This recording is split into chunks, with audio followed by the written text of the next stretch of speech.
Look at the device you are watching this on. It has value. It does something.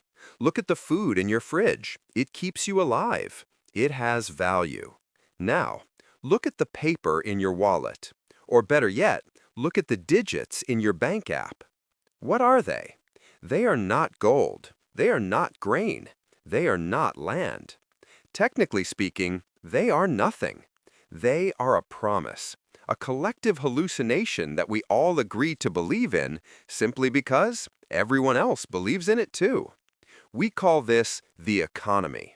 But what if I told you that this entire system, this delicate house of cards built on faith, was not invented by modern economists in a glass tower in New York?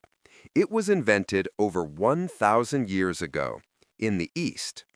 Long before the Medici bankers of Italy and centuries before the Bank of England, the Chinese Empire performed the greatest alchemy trick in human history. They turned worthless tree bark into pure gold. They created the first paper money. They created the first central bank.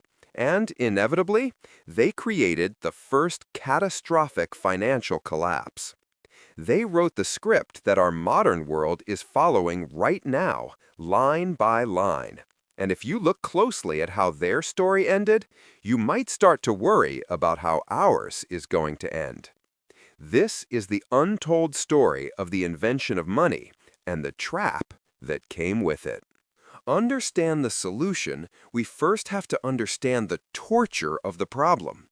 Let's transport ourselves back to 7th century China, the Tang Dynasty. While Europe was fracturing into small, muddy kingdoms after the fall of Rome, China was the absolute center of the civilized world. It was a superpower of trade, art, and technology. The Silk Road was pumping wealth into the empire at a rate never seen before in human history. But this massive success created a massive logistical nightmare. The empire's currency was based on copper coins known as cash, round coins with a square hole in the middle. Now, for buying a bowl of noodles, a few coins were fine. But imagine you are a major merchant. You aren't buying noodles, you are buying tons of silk, spices, and porcelain to export to the West. A single deal could cost tens of thousands of coins. Copper is heavy, extremely heavy. Historical records tell us that merchants couldn't just carry wallets. They had to organize massive caravans just to move the money to pay for the goods.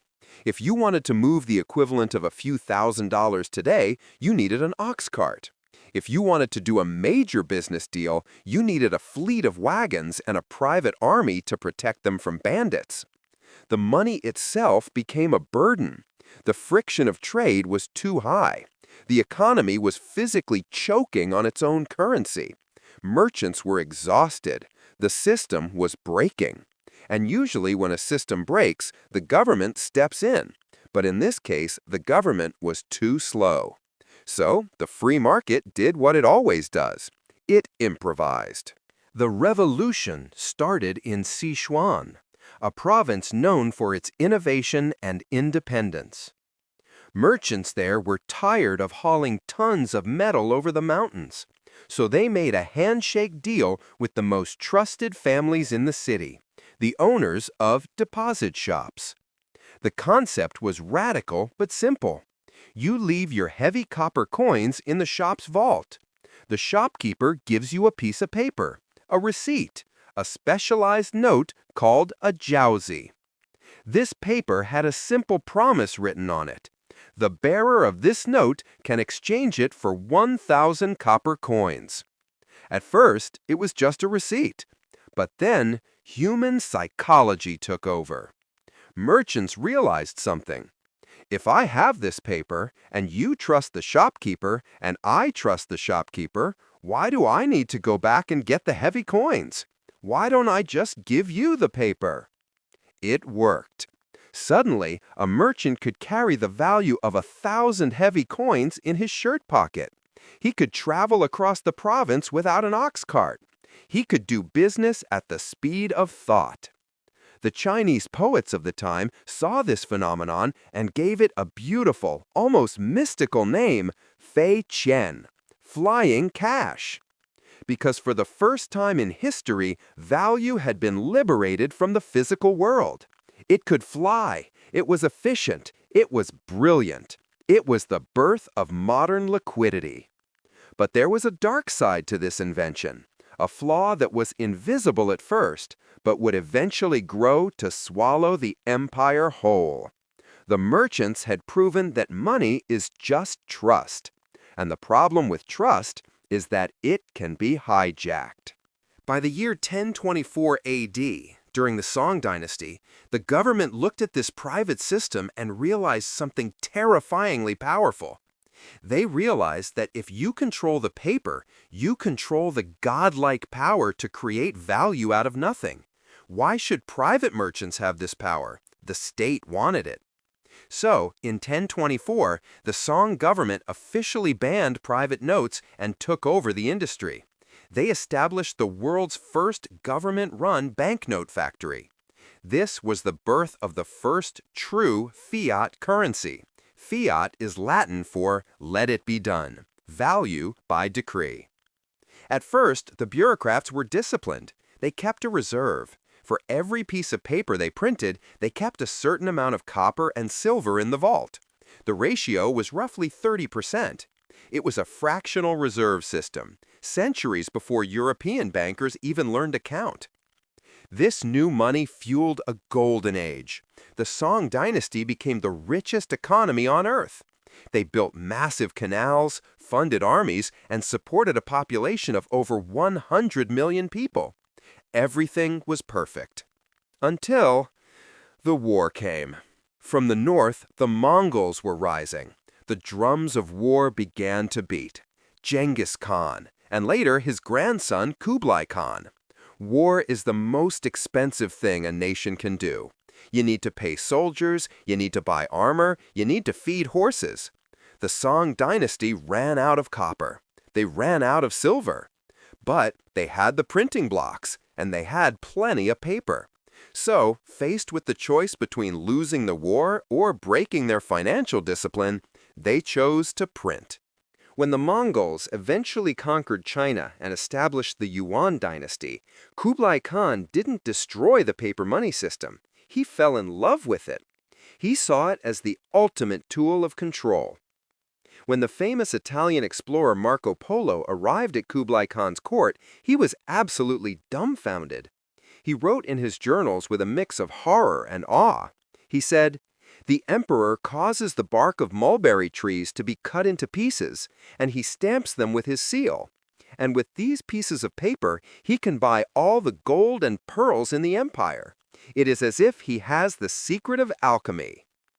To Marco Polo, it looked like magic. But to the people of China, the magic was wearing off. The Yuan dynasty began to print without limit. They removed the expiration dates on the notes. They removed the copper backing entirely. They printed to pay for wars. They printed to pay for palaces. They printed to pay for bureaucracy. And then the laws of economics struck back. Hyperinflation. The value of the notes plummeted. A wheelbarrow of paper notes couldn't buy a bag of rice. Farmers stopped selling food because they didn't want the worthless paper. Merchants closed their shops. The trust evaporated. The economy didn't just slow down, it disintegrated. People lost their life savings overnight. The poor starved. The rich were ruined. It led to riots, rebellion, and eventually, the collapse of the Mongol rule in China. When the next dynasty, the Ming, took power, they were so traumatized by the destruction caused by paper money that they did something radical. They abolished it. They burned the printing blocks. They went back to silver and coins. China, the inventor of paper money, refused to use it again for hundreds of years. They learned the hard way that you cannot cheat reality. We like to think we are smarter than the ancients. We have computers, we have algorithms, we have the Federal Reserve. But look around you. Since 1971, when the US dollar was taken off the gold standard, the entire world has been running on the exact same system that the Song and Yuan dynasties used. Global fiat, paper backed by nothing but trust and the authority of the state. We use it to fund wars, we use it to bail out banks, we use it to stimulate the economy. We are printing trillions of dollars, euros, and yen, hoping that the laws of financial gravity don't apply to us. The Chinese merchants of Sichuan discovered a miracle, that money is a story we tell each other. But the emperors discovered the curse, that if you tell the story too many times, it becomes a lie. The question isn't whether paper money is a good idea. It is the engine of the modern world. The question is, are we currently reading the beginning of the story, or are we nearing the final chapter? This is Fiscal Tales. If you want to survive the next chapter of financial history, make sure you are subscribed. Class dismissed.